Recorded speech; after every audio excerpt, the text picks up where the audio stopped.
हाय हिंदवी. So हिंदवीनी आज beauty therapy complete केलं which is aesthetics face and body CIDESCO and she has passed with very good marks. So congratulations Hindavi, very hardworking.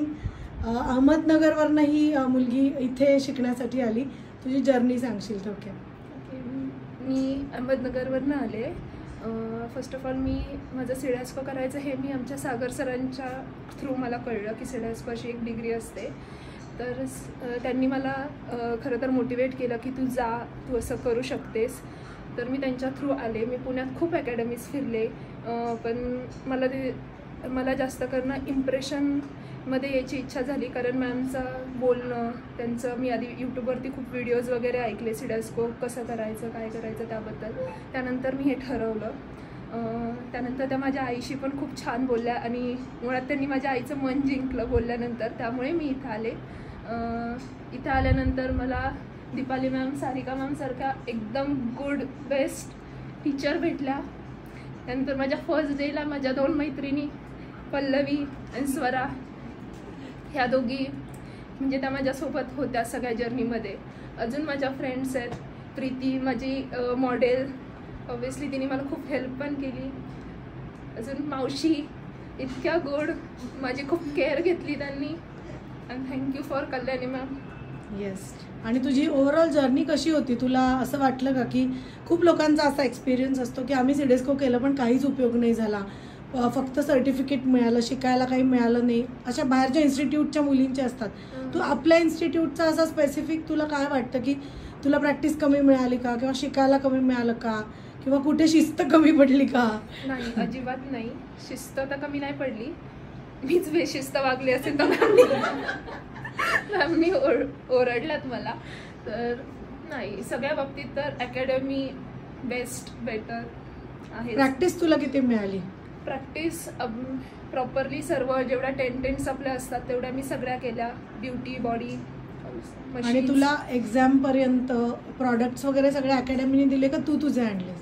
नाही, मी product सगळे academy थ्रूच provide केले होते. नाही, कारण काही ठिकाणी असं होतं स्टुडंटला अचानक सांगितलं जातं की तुमचे प्रॉडक्ट्स आणा. असं काही घडलं का की तुला म्हणलं आता क्रीम्स आहे तू घेऊन ये? नाही, असं काही नाही घडलं. नोट्स बद्दल काय सांगशील? तुम्हाला केवढ्या तरी नोट्स दिल्या होत्या, वाचल्यास का सगळ्या? वाचल्या मी नोट्स. आणि सगळ्या नोट्स एकदम प्रॉपर आहेत. इंटरनॅशनल नोट्स भेटल्या मला सर्व. लेक्चर्स पण व्हिडिओ लेक्चर्स होतील, लाईव्ह लेक्चर्स होतील. हां, लेक्चर्समध्ये पिंटू मॅमने सुद्धा खूप सुंदर एक्सप्लेन केलेलं आहे ॲनॅटॉमी. परत लेक्चर्स तुमचे जे आहेत मशीन्सचे वगैरे ते सुद्धा खूप सुंदर आहेत. आणि तुझं थिअरीचं एक खूप सुरुवातीच्या ह्याला सगळ्याला तू बिलो 70 जात होतीस, कारण ही एक्झाम अबाव 70 पासिंगची. तेव्हा काय थॉट होतं, कसं वाटत होतं आणि काय केलंस?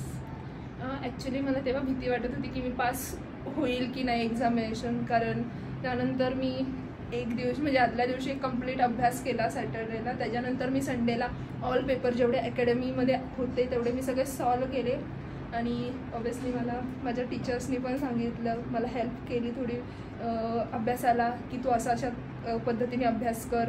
त्या पद्धतीने मी अभ्यास केला. आणि किती मिळाले मार्क मग नंतर अभ्यास केल्यावर? म्हणजे अबाव 70-80 गेलीस ना? हो, प्रॅक्टिकल एक्झाममध्ये अबाव. आणि आत्ता थिअरीला किती मिळाले? थिअरीला मला 92 मिळाले. Very good. सो कष्ट केल्यावरच मिळू शकतं. आणि आम्ही जर लूज सोडलं असतं की हां ठीक आहे नाही केलंस तर कदाचित आज कुठलं तरी एक साईन राहिली असती प्रॅक्टिकल किंवा थिअरीची, राईट? सो टीचर जेव्हा सिन्सिअरली डोक्यावर बसतात ना आपल्या की ये क्लासला, सुट्टी नको घेऊ, इट इज नॉट लाईक की आम्हाला काही म्हणजे काही दुसरं काही काम नाही आहे, तुमच्याच मागे लागायचं आहे असं नाही आहे.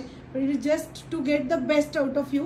कारण ॲज अ स्टुडंट तुम्ही लिमिटेड पिरियड आमच्या हातात असता आणि तुम्ही लाईफ टाईमसाठी शिकता. सिडेस्को कोणी परत करणार नाही आहे की हां ठीक आहे लास्ट टाईम मला कमी मार्क मिळाले, let me do CIDESCO again. असं होतं का? नाही होऊ शकत असं. एखादा कोर्स आपण अपग्रेड करू की एखाद्या ठिकाणी नाही शिकायला मिळालं तर ठीक आहे, चांगल्या ठिकाणी जाऊन शिकू. पण CIDESCO is something, it's like a MS program, masters degree program. आणि यू कॅन इमॅजिन 70% पासिंग म्हणजे किती अभ्यास आहे. आणि मी एक या व्हिडिओमध्ये सांगायला मला आवडेल की हिंदवी मराठी म्हणजे तुझी व्हर्नॅक्युलर लँग्वेज आहे. सो तू हे तुझा अनुभव मेन सांग की मराठी मुली खूप घाबरतात परीक्षा द्यायला. काल तू किती कॉन्फिडेंटली प्रॅक्टिकल एक्झाम दिलीस त्याबद्दल सांग.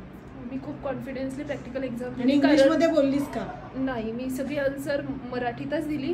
फक्त जे मेन वर्ड्स असतात आपले ते मी इंग्लिशमध्ये बोलले. बाकी मॅमनी सगळं ट्रान्सलेट केलं, त्यामुळे मला कॉन्फिडन्स होता की एक्झॅक्टली.